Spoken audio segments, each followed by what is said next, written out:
కవితలులే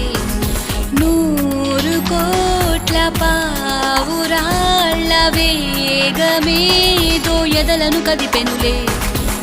అది ఊపిరి మురళికి తేలిన పల్లవి వలపుల పులకింత